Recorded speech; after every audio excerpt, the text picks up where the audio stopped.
પારસમણીની અંદર એવી તાકાત છે કે લોખંડની અંદર તમે અડાડો, એનો સ્પર્શ કરો તો લોઢામાંથી સોનું બને, પણ લોઢાને અડાડો તો પારસમણી ન બને.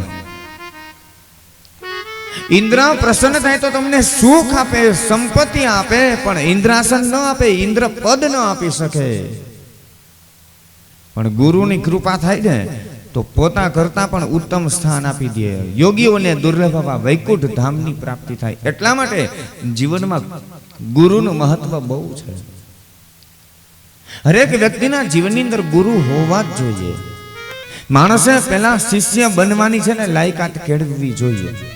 આપણે જ્યારે શિષ્ય યોગ્ય શિષ્ય બની જાય ને એટલે ગુરુ તો સામેથી જ મળી જાય છે. ગુરુ ગોતવા જવાની જરૂર નથી, ગુરુ બનાવવા જવાની જરૂર નથી. અત્યારે તકલીફ એ છે કે માણસ પહેલા ગુરુ બનાવવા માટે જાય ને પછી પોતે જ પાછા ગુરુને બનાવે. હવે એવું કરવું એના કરતા યોગ્ય શિષ્ય બની જઈએ ને એટલે ગુરુ સામે ત્યારે